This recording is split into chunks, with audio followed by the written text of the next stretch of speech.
Good day everyone, I'm Russell Carandang and together with Cyril Mendoza, we will discuss to you the content of Module 23, 24, and 25.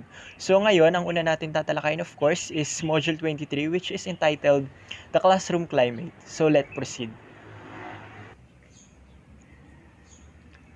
The classroom climate is a byproduct of the social interactions between and among teachers and students.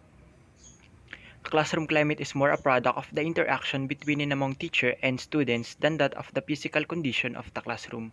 The physical condition of the classroom may exert an influence on the social interactions and among in the personalities in class, but it may not contribute as much as a classroom social interaction does. So it says that a good classroom for our learners is not only how it looks or how beautiful and organized it is, but it also about good interaction between the learners and the teacher, of course. So wherein the both of them will learn from each other and may exchange ideas to make their knowledge grow. So it's very important talaga that the teacher knows how to create a conducive environment for the learners, which the learner are comfortably learn and be themselves confidently. Yes, we cannot deny the fact that the physical condition of the classroom may exert an influence to the social interaction to all students in the class.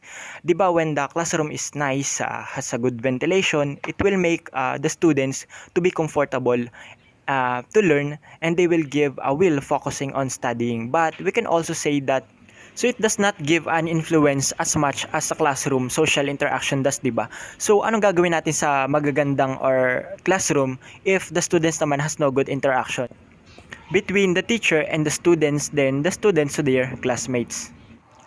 So there is no exchanging ideas happening here. So the knowledge that learned by the students, of course, will be narrow. So it means na it is more good to have a classroom climate wherein the interaction is present talaga and can apply easily by the students than that having those nice physical condition of the classroom wherein the interaction between different personalities in the class is not good and very limited for the students to broaden their knowledge that can slow down the development of they must have.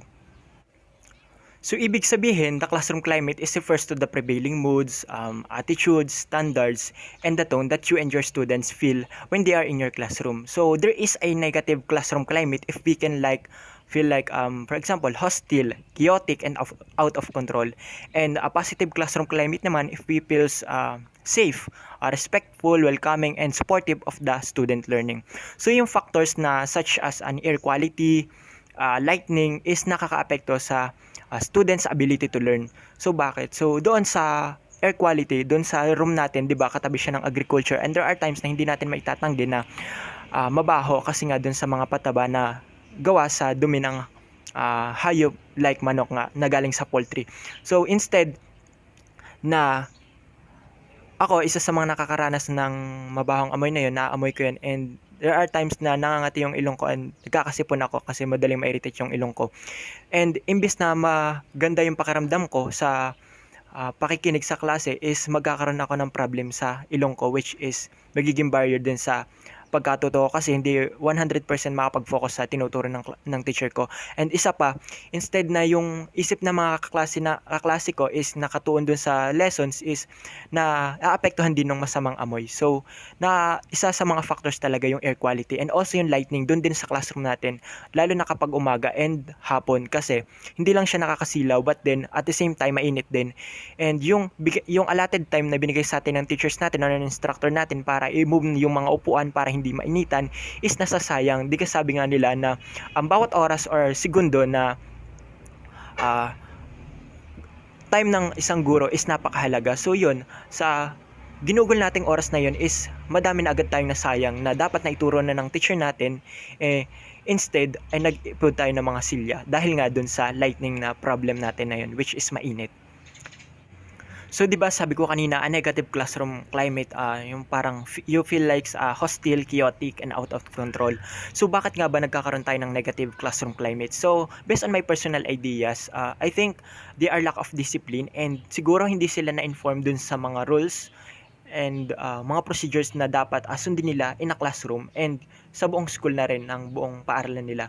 So dapat as a teacher, ikaw na i-inform mo sila sa mga rules na dapat nilang sundin para naman, for example ako, kahit ganun ako ka-sutil or ka pasaway kapag syempre na laman ko yung mga rules and regulations na dapat kong sundin and there is a punishment para dun, syempre kahit papaano matatakot ako dun. So it's important din na maituro talaga or ma-inform natin yung mga students natin dun sa mga rules and procedures ng classroom, hindi lang sa classroom but din dun sa buong paaralan na din.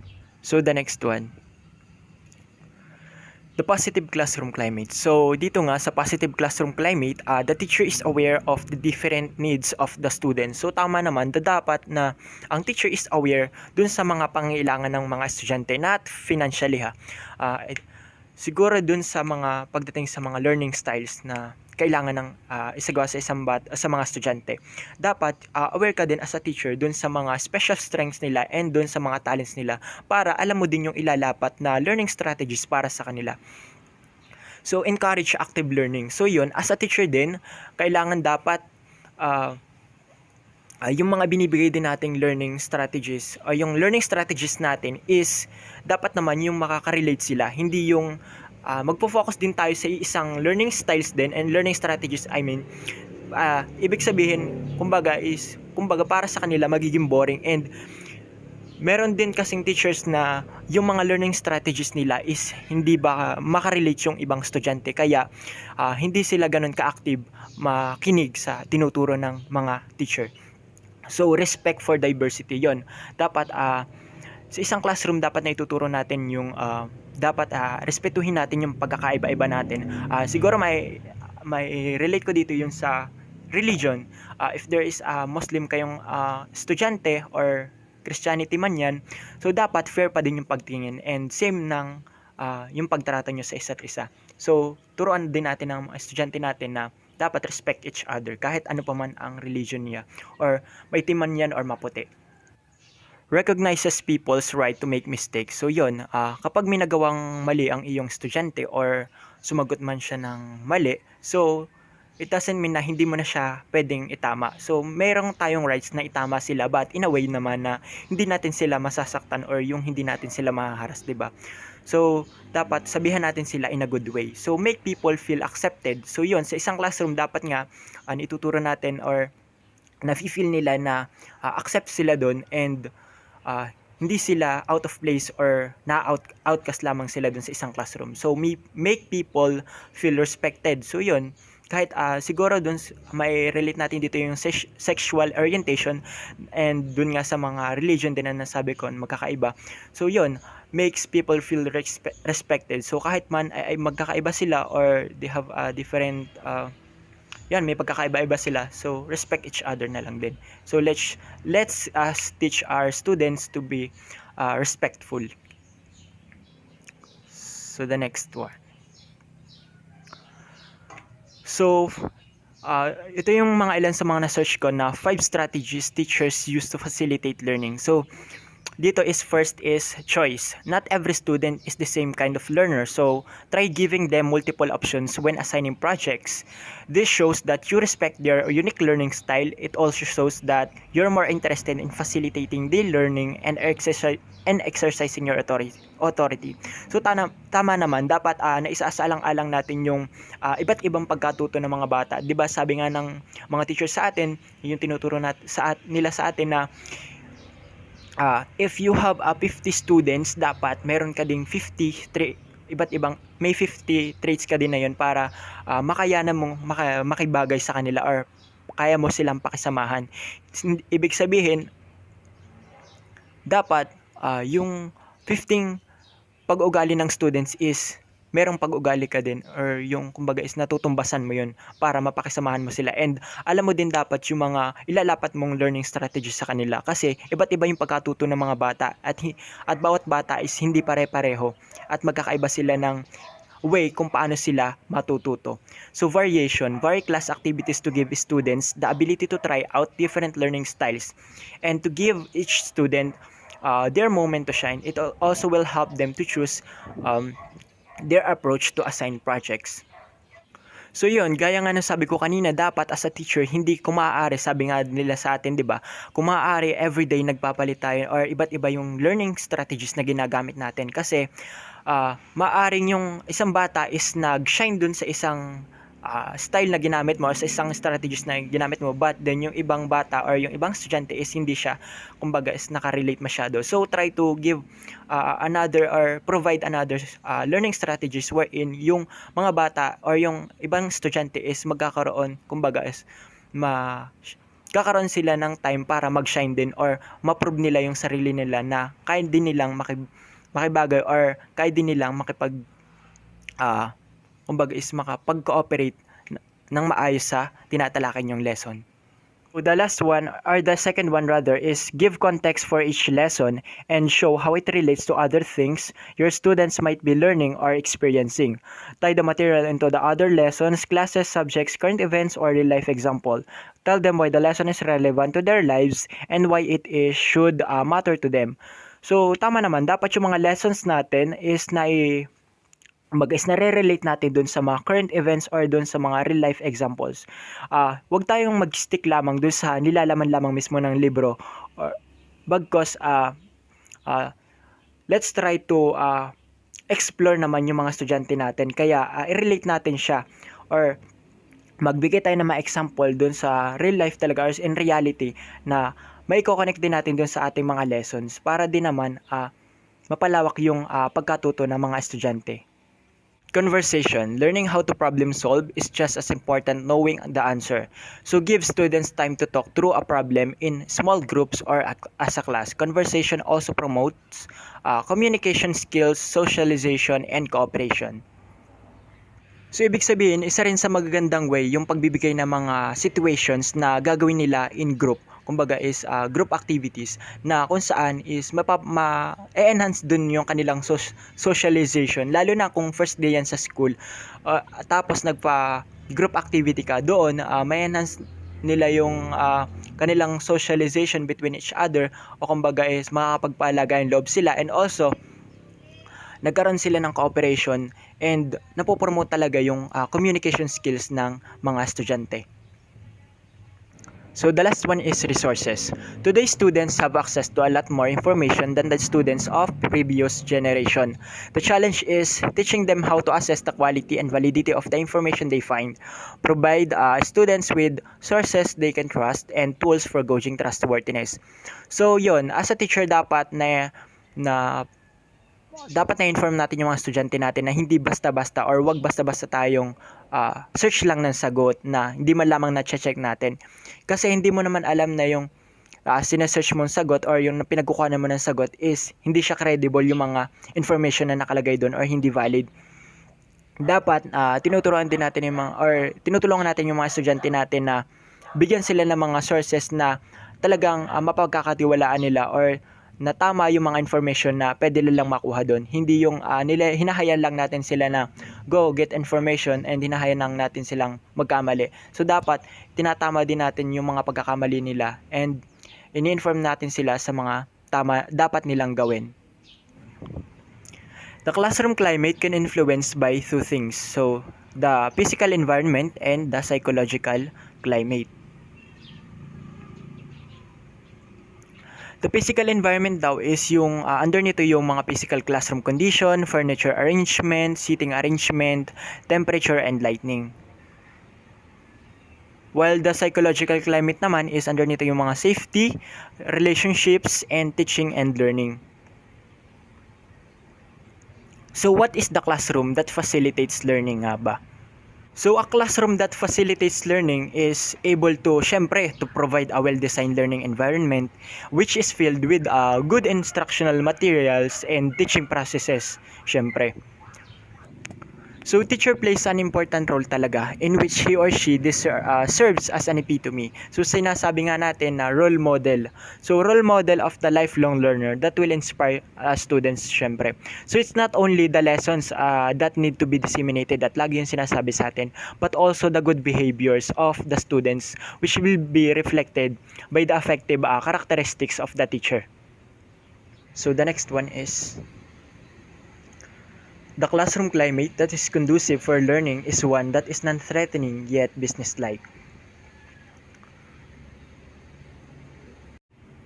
So ibig sabihin, yung classroom climate daw is kinakailangan daw para maging conducive at effective yung classroom climate for our learner is dapat komportable nga ang bata and dapat tanggap ang environment ng classroom kung saan hindi siya nagiging threatened. It is a classroom where specific classroom rules and procedures are clear. These classroom rules and procedures are discussed on the first day of class. 'Di ba? Sa first day of school natin, may tinatawag tayong orientation day. So, doon nagkakaroon ng chance yung mga teachers para inform tayo at ipaalam sa atin yung mga school rules and regulations. At the same time, pinaalam din nila sa atin yung mga classroom rules and procedures na dapat nating sundin sa classroom. So yung sunod naman is students are involved in the design of rules and procedures. So yan dapat tama naman.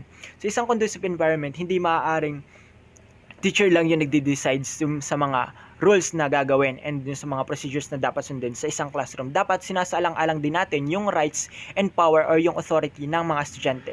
Kumbaga is combine ng teacher and students. Hindi yung teacher alone lang made yung isang rules and procedures ng isang classroom.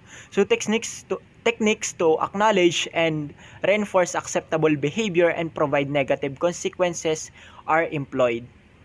So dito naman, it's just like you need to find ways kung paano mo i-handle yung mga estudyante mo na may iba't ibang pag-uugali. So make sure na magsaset ka ng rules or consequences na maaari if may ganon sila or kinakitaan mo sila ng ganong klaseng pag-uugali or meron silang maling nagawa. So the second one naman is clear limits for unacceptable behavior are established. So dito naman dapat may limitations yung mga pagpapakita ng hindi magagandang pag-uugali. 'Di ba sabi nga ng teacher sa atin or sabi nga din ng teacher namin na yung mga masamang ugali mo, wag mong dalhin dito sa paaralan. But then, sabi nga din nila na yung mga magagandang traits or yung mga mabubuting pag-uugali or yung magagandang asal na tinuturo nila sa iyo is dapat na isa sa buhay natin and dalhin natin yung mga natutunan natin sa ating bahay, hindi yung iiwanan natin sa sulok lamang ng paaralan natin or ng classroom natin. So, isa pa, yung kapag joke is joke time only, hindi not every time is gagawin nating joke, 'di ba? Kapag aral time is makikinig ka and joke time is makikipagbiruan ka. So, pero dapat as much as possible yung mga pagkukwentuhan natin gagawin as a teacher is dapat related pa din dun sa topic or sa lesson na tinatalakay natin para naman may sense yung pinaguhuntahan nyo, di ba? At hindi rin nasasayang yung time na ginugugol nyo sa pagkukwentuhan nyo. At kahit na gano'n, nagkukwentuhan kayo or there is a time na nagjojo kayo, related pa din naman sa lesson na tinatalakay nyo. At syempre dapat yung mga estudyante or yung mga bata is dapat hindi sila lumalagpas sa hangganan and ikaw din bilang teacher, hindi ka rin lumalagpas sa hangganan mo. Kumbaga, isa lang alang natin nga yung sinasabi nating boundaries. Yung kung hanggang dito ka lamang estudyante ka, hanggang dito lang yung pwede mong tapakan or yung pwede mong lugaran and ikaw as a teacher, hanggang dito ka lang din and yung kaya mong gampanan sa kanila is hanggang dito lang din. Kumbaga, isa lang alang natin yung boundaries, yung no, kung sabi nga nila, know our limitations. O dapat alamin natin yung limitasyon ng natin bilang isang estudyante at bilang isang guro. Alam mo yung limitasyon mo. So the other one is there is a healthy balance between dominance and cooperation. The teacher is aware of the needs of the different types of students. So yun nga, sabi ko nga kanina, dapat aware yung teacher sa mga iba't ibang estudyante niya. At kung meron ngang halimbawa 50 students kang tinuturuan, dapat as much as possible, sabi nga ng teacher natin, dapat may 50 traits ka din para mapakisamahan mo yung 50 students na tinuturuan mo. So the next one is the teacher is fully aware of the happenings in class. So tama naman, dapat as a teacher, alam mo yung mga nangyayari doon sa klase. Hindi yung basta ka na lang makapagturo at basta ka na lang din makaalis. So paano siya magiging maayos na environment, 'di ba? Kung ikaw mismong teacher, hindi mo nagagampanan yung responsibility mo para sa kanila. So, students' responsibility for their own behaviors is enhanced. So, yun, dapat maparealize natin or unawa natin sa mga estudyante natin na they are in the right age na. So, angko pa nila yung mga tamang pag-uugali dapat meron sila. Huwag na silang magbata-bataan. Total, just like senior high school, sabi nga nila sa amin, mga binata at dalaga na. So, dapat yung pag-uugali namin is dapat pang binat dalaga na din, hindi yung malaki ka na nga but then yung pag-ugali mo is bata pa din, di ba? So yun, dapat i-enhance yung mga behavior natin. At kung ikaw dati sutil ka or pasaway ka, dapat baguhin mo na rin yung pag-ugali mo. Or let's us try them to realize na magkaroon ng pagbabago sa kanilang sarili. So yun mga bagay na yun nga is according to Marzano et al. 2003. So ngayon naman is dumako tayo sa module 24 which is the physical learning environment. So ito yung nabanggit ko na nga kanina, yung physical environment. So let's proceed. The physical learning environment has something to do with the condition of the classroom. The immediate environment of the learner. A conducive physical learning environment is one that first, allows maximum interaction between teacher and student and among students, allows student movement without unnecessary distraction, allows the learner to survey the whole class, is safe, clean, orderly, is well ventilated, spacious, and adequately lighted, and makes possible rearrangement of chairs as needed arises. So as we all know nga, a child's willingness and love to learn is also dependent on the physical environment they are working with. So no matter how great the teacher is, kahit kaano ka pa kagaling na guro or kaano ka pa kagaling na teacher in facilitating learning, if yung student naman or yung child is not able to absorb it through the physical barriers nga, therefore it will be useless only, di ba? So a teacher is playing a big role talaga in teaching our students or children in a conducive environment. If students have felt that school is also their home, definitely they would have felt to listen and learn in a class without considering if the discussion man will take a long time. So a conducive environment then is also allow the student to have freedom in being themselves at the par of the teacher or educator. Of course, this also lets the students make an observation like how class is going and how they act and interact with each other and to the teacher as well, because they have day-to-day physical intervention. So, isa pa nga dito is safe, clean, and orderly. So, conducive environment nga class will not be called conducive if it is, of course, not safe, clean, and orderly, di ba? So, if it is not comfortable to work or to learn with, syempre, hindi siya masasabing conducive environment. So, and lastly, it's physical environment if well-organized and pleasant to look at. So, paano nga ba tayo magkakaroon ng positive physical learning environment? So, of course, get to know your students and the same time, let the students get to know you then and address your student needs and avoid judging. Pero hindi ko naman sinasabi na avoid judging talaga. What I mean is, i-judge natin sila in a way na hindi sila masasaktan or kumbaga yung sinasabi nilang constructive criticism. And of course, greet students every day. Isa din yun sa magpo-promote ng good or conducive learning environment or physical environment condition sa classroom, yung pag-greet ng mga teachers sa isang students. So yan. So that's all. Thank you for listening. Now, we are proceed to the topic, assessment strategies that can increase motivation. First, let us know what assessment is. Assessment. It is the indispensable part of the teaching-learning process. It is usually at the end of a lesson plan termed evaluation. A lesson plan is not complete without an assessment. An instructional cycle indeed is not complete without assessment. This slide implies that assessment is about to ensure that the learning will take place to a certain learner. It is possible if the student motivates and you observes his or her eagerness in learning. But sometimes there is an instances that assessment does not give motivation for the students. Instead, it serves as a threat for them. Why? Because they made themselves triggered and challenged about it. Next is assessment of learning. It emphasizes the role that assessment plays in facilitating learning. It is not the end of teaching learning process. Instead, it is the integral part of teaching learning process to become a tool to facilitate and enhance learning. The pretest, a form of assessment as the beginning of a lesson, help you determine how much you know and didn't know about the professional teacher. Pretest results may help you become more focused, particularly on the items that you did not get. In our normal situation, when we are referring to pretest, we are always thinking that it is easy. It is okay not to get a high grade, and it is okay not to pass the exam. But as a contradictory, pretest is so much essential because it measure and test our stock knowledge on what we already knew and what we are didn't. So we must be focused and pay attention on it. Assessment strategies that can increase motivation. The first assessment strategies that can increase motivation of the students is to make your learners objective every time. It is much better if the students are clarified into the objectives or to a learning objectives in order for them to use it and work from it, that they can truly use it in evaluating their learning. The second strategies is to make your students own the lesson objectives.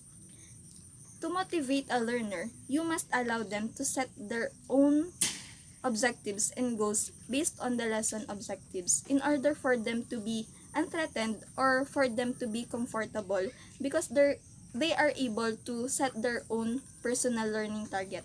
The fourth one is practice criterion reference assessment rather than norm reference assessment. In this factor, we must compare our students' performance against established criterion in order for them to know if they get or achieve the standard of the lesson and learning objective. The fifth strategy is to inspire your students to have a mastery focus rather than performance. Encourage your students to set their hearts on lesson mastery for the love of learning rather than to scores, grades, and performance. If they fail to get an item or items in a test, tell them that not to worry because there is always an opportunity and trials that may help them until they reached and mastered the lessons. The next factor is have a growth mindset. We should always teach and told to every individuals that failure is good because it makes them a better person. Failure teach us because we get a lesson from it that we can use as a guide in order for us to keep growing and keep improving. Your assessment practice must be sensitive and constructive because assessment has an emotional impact. We should always consider the words that we can throw towards them. We should to be careful and not harsh in commending them. We should to be pleasant and always seek the goodness from them. It is okay to comment about their negative aspect, but we should always consider not to harsh and offend them. The next strategy is an extremely easy test is not challenging, while too difficult test is discouraging. If you given a certain student or a learners a test or assessment, it must be not too difficult because it can lead to discouragement. It can lessen or lost the confidence and determination of the students in learning, while the extremely easy test is not challenging for them. Eagerness in learning cannot exist because they are just being relaxed and they are just go with the flow. The last factor in assessment strategies that can increase motivation of the students or a learner is to communicate results and feedback. As a motivator, we should always to give feedback or comment to the performance of the students in order for them to be recognized and acknowledged, and in order for them to be more active and more competitive to do their best at the next activity. So that's all about the assessment strategies that can increase motivation of the students. So hope you learned something.